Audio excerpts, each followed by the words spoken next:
वालेकुम अस्सलाम व रहमतुल्लाहि व बरकातुहू। और भाई अख्तर, क्या हाल है? बड़े जमाने के बाद हम लोगों की मुलाकात हो रही है। सब फर्स्ट क्लास है भाई, तुम बताओ क्या हाल चाल है? अल्हम्दुलिल्लाह, अल्लाह का शुक्र है। और भाई क्या चल रहा है जिंदगी में? कहाँ से झोला वोला लटकाए हुए चले आ रहे हो? भाई हम लोग अपने मदरसे से आ रहे हैं। क्या तुम लोग मदरसे में पढ़ रहे हो? यानी मौलवी साहब बनोगे? तुम मौलवी साहब बनोगे? क्या हुआ भाई, मदरसे का नाम सुनकर हंस क्यों रहे हो? आखिर तुम कहाँ पढ़ते हो? अरे हम तो इंग्लिश मीडियम स्कूल में पढ़ते हैं। हम तो डॉक्टर, इंजीनियर और आईपीएस बनेंगे और खूब पैसा कमाएंगे। अरे भाई, मुझे तो हैरत हो रही है कि तुम लोग इस आफत जमाने में, जब लोग चांद पर जा रहे हैं, मिसाइल ऊपर जाके नीचे आ रही है, लोग डॉक्टर इंजीनियर बन रहे हैं, और तुम लोग अभी चटाइयों पर बैठकर पुरानी दुरानी पढ़ाई पढ़ रहे हो। हाँ भाई, तुम सही कह रहे हो। मुझे तो ऐसा लगता है कि इन मदरसों को ही बंद कर देना चाहिए। इस जमाने में ना तो मौलवियों की जरूरत है, ना तो मदरसों की। इस वक्त सिर्फ आईएएस पीसीएस की जरूरत है। भाई ये तुम कैसी बातें करते हो? अरे हम बिल्कुल सही कह रहे हैं। अच्छा ये बताओ भाई, तुम लोग मुसलमान हो ना? हाँ भाई, हम बिल्कुल मुसलमान हैं। अच्छा, हम लोग तुम लोगों से कुछ सवाल करते हैं। तुम मुसलमान हो तो जरूर इसका जवाब दोगे। अच्छा ये बताओ भाई, अल्लाह ताला के नजदीक सबसे कीमती चीज क्या है? ईमान है। अब तो ये भी मालूम होगा कि ईमान क्यों कीमती है। क्योंकि जब तक एक ईमान वाला इस दुनिया में बाकी रहेगा, तब तक अल्लाह ताला इस दुनिया को चलाते रहेंगे, वरना नहीं। ईमान ही रहेगा तो हम जन्नत में जाएंगे, वरना नहीं। इसलिए ईमान का रहना सबसे जरूरी है। अच्छा चलो, अब ये बताओ कि ईमान कैसे बाकी रहेगा और कैसे हमारे साथ बचकर जाएगा। ये तो नहीं पता। हम अपने मदरसे के साथी से पूछ लेते हैं। बताओ हमजा भाई। इस्लाम के तमाम अहकामात पर अमल करने से और इस्लाम की दावत देने से ईमान बाकी रहता है।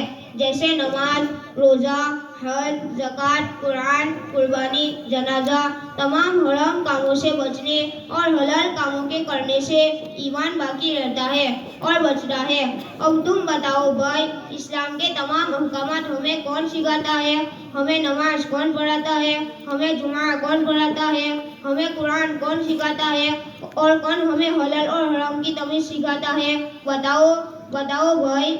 ये सब चीजें तो मौलवी साहब सिखाते हैं और पढ़ाते हैं। ये मौलवी साहब कहाँ से बनकर निकलते हैं? ये मौलवी साहब मदरसे से पढ़कर निकलते हैं।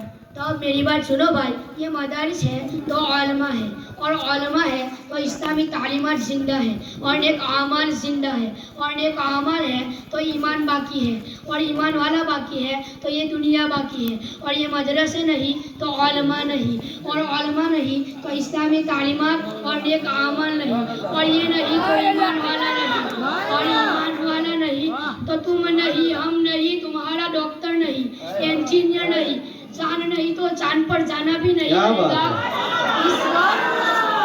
इसलिए मदारिस और उलमा का रहना सबसे जरूरी है। सुभान अल्लाह, नाराए तकबीर, अल्लाहू अकबर, रिसालत, या रसूल अल्लाह, कदामन नहीं छोड़ेंगे, कदामन नहीं छोड़ेंगे।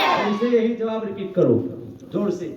अब मेरी बात सुनो भाई, ये मदारिस है तो उलमा है, और उलमा है तो इस्लामी तालीमात जिंदा है, और नेक आमाल जिंदा है, और नेक आमाल है तो ईमान बाकी है, और ईमान वाला बाकी है तो ये दुनिया बाकी है। और ये मदरसे नहीं तो उलमा नहीं,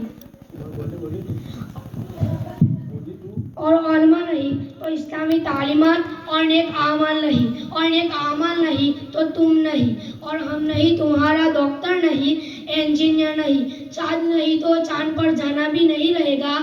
इसलिए मदारिस और उलमा का रहना सबसे ज़रूरी है। हम समझ गए भाई, मदारिस और उलमा का रहना सबसे जरूरी है। अब हम भी मदारिस और उलमा की कदर और इज्जत करेंगे। हम अपनी बात वापस लेते हैं, फिर मुलाकात होगी इंशाअल्लाह। अस्सलामु अलैकुम व रहमतुल्लाहि व बरकातुहू। वालेकुम अस्सलाम व रहमतुल्लाहि व बरकातुहू। ये बच्चे